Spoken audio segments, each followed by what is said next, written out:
everyone. I'm hoping you guys are having an excellent start of the spring new year. I send nothing but love, light, and positivity your way. And today I decided to make some time for a short vlog or video, and I wanted to just share some thoughts. And you're welcome to leave a comment. You're welcome to give me a thumbs up or respond. It's okay. Hopefully this information is beneficial to you. So over the years, I have been not only raising children, but I have been teaching children of various ages. And I have been in the children business, I'll put it that way, for so many years. I think I qualify enough to share the information that I'm about to share. Okay, so I got to start off with my story of something that I experienced, so bear with me. Recently I was coming out of my classroom, and this was during the time my students were being dismissed to meet with me. But before they met up with me, the coach kind of allowed the students to go and get water and then line up to, come towards me and line up. And so a few of the students went over to the water fountain. It was mostly boys. They all kind of got in the line, and they were all trying to rush each other to get water. But they didn't know that I was kind of walking up and getting close to the water fountain. So by the time I got up to the water fountain, I noticed that they were all kind of like pushed up on each other, like almost like they're trying to skip or rush each other. But one particular student that really caught my eye was the student that was standing behind one of the boys that was drinking water. So the boy that was drinking water was partly tilted over, and so the boy that was standing behind him decided to walk up to him and just use his front body part and just started bumping up against the boy's butt. And I was so like, what in the hell are you over there doing? And I had to hurry up and kind of get him, but I had to hurry up and calm myself down and say, okay, maybe he don't know no better. I'm hoping he don't know no better. Maybe he was playing around, but that is inappropriate. So I'm going to have to give him a consequence. And so the whole time I was asking him, okay, why would you do something like that? You're supposed to stand, a certain amount of feet apart. You don't have to be all up on your pier while you're waiting to get water. And he's like looking like, but I don't know. He did it to me. I don't know. And I said, okay, we that ain't cool. That ain't cool. And so, but let me tell you, a couple of months prior to that, I caught these three little boys sitting in a group, and they were kind of whispering, and I was trying to act like, I was cleaning up my classroom and I wasn't really paying them any attention, but I was paying them some attention. It's called the with it technique. And so I walked over and I was like picking up stuff off the floor, and I was, eavesdropping, and one of the boys was trying to dare the other boys to kiss each other. So before they even got their body and their mouth situated enough to sneak and do it, I was like, I hope y'all not over here doing something inappropriately. I just kind of busted all up. And they was like, oh, looking all guilty. Oh, no, we ain't doing that. We were just playing the game. We were just playing the game. And I was like, well, I don't know what kind of game it is, but I don't want it going on in my classroom. Okay? So following that incident, okay, so I'm gonna fast forward up to today. So while I went over to the barbershop like I normally do, and shout out to G Cuts. They hooked me up today. Likey. And one of the boys, the little boys, he looked like he was about 9 or 10. He was telling me that, well, actually, he wasn't really talking to me. He was just talking out loud in general to whoever would listen. And he was saying that he went outside to play, and a group of his friends ran into this 4-year-old, and the 4-year-old had a gun, and it was a real gun. But the thing is, the 4-year-old, I don't know if the 4-year-old knew it was a real gun or not, but he had everybody running from him and scared. And then eventually, when one of the security guards caught up with the little boy, because, you know, all the little other kids were screaming, "Oh, he got a gun, he gonna shoot us, he gonna shoot us." That's when the security guard discovered that, okay, yes, it was a real gun, but luckily the clip wasn't inside of the gun. And so,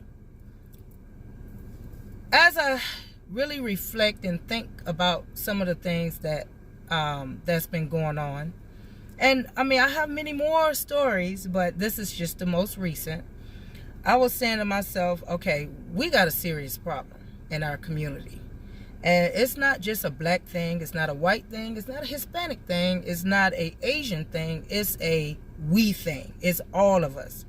And, you know, when I think about, you know, some of the things that I've been hearing and witnessing, it's becoming more and more disturbing. You know, and I know that there's some things that actually took place or has taken place that's really detrimental and worse than these little stories that I'm sharing. But I'm just trying to set the scene so you guys can kind of understand where I am coming from. You know, I do know that there's children that have made it through the school with weapons, loaded weapons.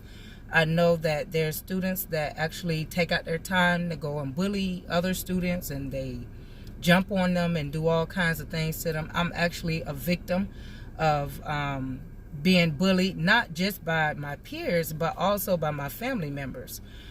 Being the youngest, you know, that I guess it comes with it. I'm not saying it's okay, but I kind of realized that, okay, well, I'm not strong enough to beat my bigger cousins up, so I guess this is what comes with it, and I kind of just dealt with it. But the point that I'm going to make today is I think that we can use counseling. And I'm not just talking about the mental health broken people. I'm talking about counseling for children as well. Even if it's not just counseling, I think that there should be programs implemented all across the world, all in every school. And if it is, that's good. But I just know the past couple of schools I've worked at, I do not see any mental health counseling going on for all the students. And the reason I say this is because we don't know, as a teacher, I don't know what the child is being exposed to when they are at home.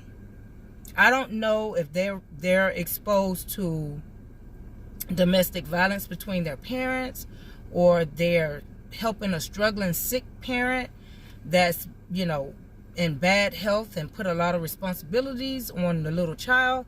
I don't know if they have access to social media or any kind of device they want to get on, and no supervision is being done, and they get to watch whatever they want.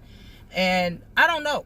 But I feel like counseling can come in handy for everyone, because even if you or anyone have a perfectly well, healthy, put together mind, if you run across something disturbing, like two boys humping each other, or a little girl filling on another boy's private part, you kind of have to know how to react, but not react. And when I say it like that, I mean, like, okay, you know how to approach the situation without making the child feel like, oh my gosh, what did I do so wrong? Because a lot of these kids don't know. So when Okay, so let me back up a little bit. So when the little boy that was bumping against the other little boy, I am required to make a report of it, and they already caught it on camera anyway in the hallway. So when I reached out to the parent, she was like very shocked, and she was like, well, I don't understand. My child, my child's not exposed to that kind of stuff at home. And and then on top of that, she really didn't know how to even talk to her child about the situation, because she never thought that she have to talk to an 8 or 9-year-old about not being inappropriate or touching someone inappropriately. You would think that, okay, back then in my days, it seemed like we heard that kind of talk, the birds and the bees talk, when we were like middle school and up. But now that social media is becoming very popular and more modernized, the students, I've seen toddlers walking around with a cell phone, and they already know how to flip through pages, and they don't see something they don't like, they flip through TikTok, they flip through Facebook, and pick and choose whatever video they like to see. And so with that being said, now things are changing. It's not like the way it was back in the 80s, 90s, and early 2000s. Now a lot of these kids already been exposed to not just interracial relationships. They've been exposed to same-sex men kissing men on commercials.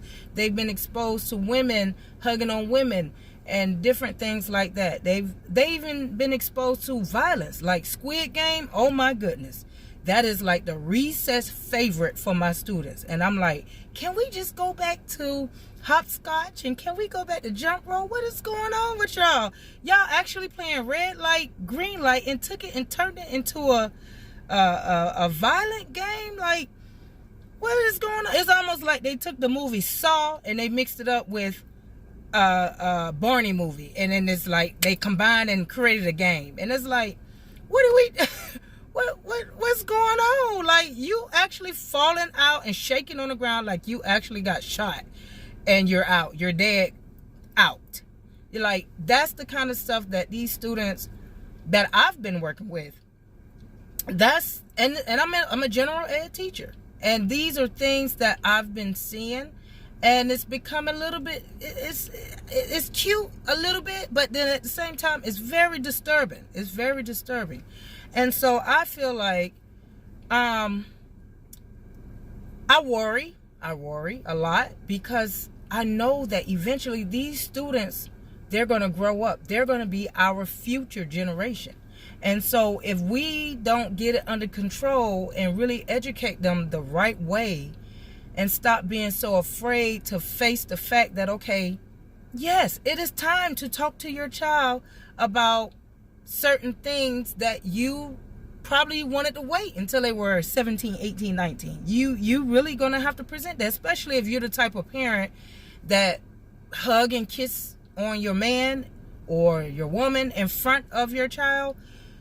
Yeah, they're going to be curious about that kind of stuff. And it's natural, and we shouldn't be afraid to share information so they can understand, okay, what's a good touch and what's a bad touch. Another incident where these two students, boy and girl, they were horse playing around, and then the little girl just ran up to the boy and just grabbed him between his leg, grabbed his balls. And I'm like, girl, what are you doing? And she was like, well, I don't see anything I did wrong. And I was like, but you can't do that. She was like, but I do it at home with my dad. And I'm like, what am I going to do with this information? Why she even had to tell me that? Because by law, we are mandated reporters. And I don't want to have to keep reporting all this stuff. It's like I'll spend most of my job on the phone with DCF than really doing my job if I really, really had to go that route. So that's why I urge parents, I urge you guys to start talking to your kids as early as possible about the life skills, things that they are going to be exposed to, and they got to know how to act accordingly. I always tell my children, I say, look, I give you the freedom to be on YouTube, but I'm telling you, if you see any grown-up stuff, and then they be like, grown-up stuff? Yes, meaning sex, naked people, sex. If you see anything that's inappropriate that you know that I'm not going to be okay with, and I already gave them the list, I said that you have to change it. I said, because what happens is when you start watching it, you start becoming addicted to it, and then it start playing with your mind. Like, it's almost like you peeling the onion. First, you're young, you're watching just simple porn. Then it's like, oh, okay, so this is what it means when it means have sex. And then after a while, then something else pop up, and then you peel another layer of the onion, and now you're watching the same sex go on. And then it goes from that to all bizarre types of sex and BDB and all these kind of, and then you peel another layer back, and then you start going so far into the onion to where now you've done found yourself into a criminal website, and you don't even know what to do with that, because it can be very detrimental and damaging to the brain. Yes, what you see can affect. Every time I do a video, she always call me, y'all. Hold on. All right, sorry about that, guys. So, but yes, that's the point that I am trying to make today. I ask that you guys don't be afraid to talk to your kids about the things that they may possibly come across, even if it's about, someone that's struggling with their gender identity, even if it's, they might be curious, like, mommy, why are you kissing Susie or whatever it is. I think that is only fair to the child, because your choices and what the child sees, it does affect them, whether you believe it or not. I mean, not too long ago, I had a student talking out loud in the classroom. Now this student was, I think, in the 4th grade, and she was like, guess what I found out, guys? My mom decided to be a man. And I'm like, oh, now is she laughing? Is she joking? Like, what am I going to do with this information?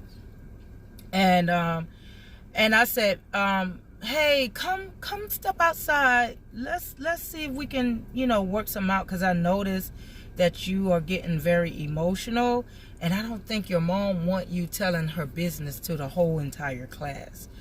And so that's what it was. Like, I had to try to console that student so the student wouldn't take it out on the whole entire class. So, and guys, I only went to school just to teach ABCs, 1, 2, 3s, how to read and write and count. I wasn't prepared to be a counselor too. I mean, I wouldn't mind if I got more money. But the point is, what you see, what they experience, can be detrimental if it's not processed the right way.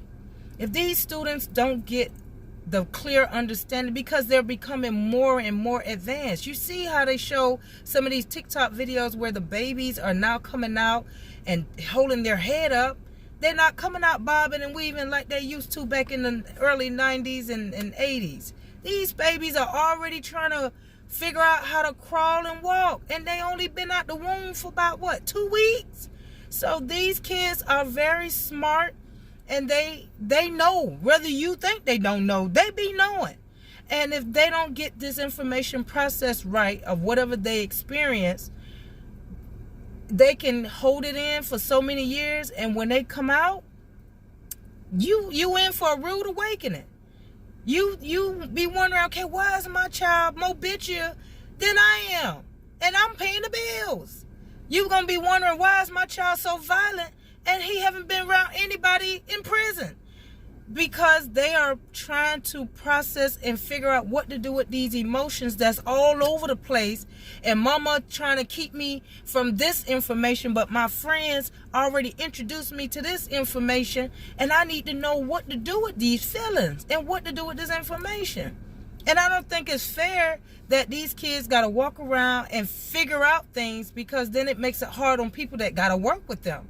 I I've had so many students just come to school and break down. I had students flip over desks and throw chairs. I've had students break down and cry and didn't even know why they was crying. I'm like, well, what happened, baby? What did you get in trouble? Was you on punishment? What?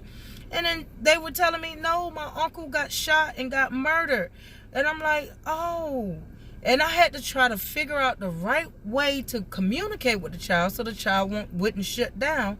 And luckily, I was able to relate to the child because I've lost a very close family member of mine, and it was very heartbreaking. And I didn't get a chance to really grieve the right way because I had to get up and go to work. Yes, I was a teenager, still working, trying to help pay bills as a teenager. But there's a lot. I think if counseling was in place, especially even for me, I think a lot of the decisions I've made in life would have been very different. Very different. But when you're pushed against the wall with all of these things being thrown at you, you got abuse at home, you got bullying at school, you got, you're trying to struggle in a impoverished environment, and the ghetto and all kinds of stuff. You're moving from one place to another, and you seeing different daddies, so-called boyfriends running in and out. You just don't know what to do with all that information. And then now you left on your own. Nobody to really talk to. Nobody don't have time to hear you out. They feel like, okay, I gave you food, I gave you clothes, figure it out. And that's the problem. That's why we get a lot of kids that's committing crimes at an early age. That's why a lot of kids, they don't mind joining gangs because they get more love from a gang. It's nothing. Listen, if I was the little girl in me, I'll just put it this way, the little girl in me, all the little girl want is love. Love does not have anything to do with having brand new Jordans every week. Love does not have anything to do with having a brand new iPhone every year. Love does not have anything to do with, oh my gosh, you got the best outfit on, you get to go to all the places you want to go to. You don't have to worry about your lights being turned off. You always got food in your refrigerator. Love actually got something to do with your parent just being available. And I'm not saying you got to just stop your life and your world as an adult and just cater to your child. But I'm saying you got to balance out showing some love, but also showing them, okay, these are the things you're going to face in life skills. And also, this is discipline. This is discipline. Your child should not be telling you to shut up and I don't feel like doing no work. No, it don't work like that. Because once they leave your home, the government ain't gonna, the government expecting money out of all of us. All of us count. We're cash cows. Ain't no such thing. One way or another, they're going to get something out of you. So you got to prepare them for the system because it's going to be hell, really, literally, if they don't get it. It's either you got two choices. You either get them prepared for the system that pretty much whoever created back then, or they're going to be stuck in a very bad situation. It's sad. Every neighborhood that I look up have a sexual offender. Every neighborhood have to deal with, some gangs owning this corner and owning that corner, and somebody getting shot, and some baby mama walking down the street pregnant and want to beat and fight another female over some dude. It's like this is not healthy. This is not healthy. This is not at all. Not at all. No, I don't have the answer for everything, but I just know I've seen decent human beings that exist in this world, and I've seen some really corrupt young people in this world. And in order for us to have less corrupt people in this world, we really, really have to come together, and we have to we got to figure this out. We really do. We really do. I've been so fortunate and blessed enough to be able to get my kids on the right track, but they still got a ways to go. I still don't know how they're going to come out. So far, I know they do have AB on the roll. I got a few of them graduated out the door, but we still don't know. We still don't know. Anything can change. You know what I mean? So it's just going to take ongoing support. Ongoing. I'm not saying talk to your child one time and then it been 5 years later on down the line and you thinking, okay, you did your job when they was, 2 years old, you did the talk. No, you gotta, that's an ongoing process. Ongoing process. And you have to let your kids know your mistakes. That's how they break the generational curses. You can't be afraid and ashamed to let them know that you used to be a hoe. You can't be afraid and ashamed to let them know, yes, you used to play girls and you played mind games. You can't be afraid and ashamed to say, okay, yeah, I committed some crime. You got to let them know, okay, this is how I fucked up and I'm willing to change and I don't want you making the same mistakes. And this is actually what led up to the mistakes. That's another thing. You got to let them know what pretty much led up to what causing you to be out here doing people dead wrong and committing sin or whatever. So with that being said, I'm done running my mouth. I gotta go and get dinner for my children. But I do want you to understand this is teamwork. This is something I'm urging you guys to do. You guys gotta come up with something better than giving your child a YouTube or a device and thinking they gonna learn all the stuff they need from there and they good to go. Nah.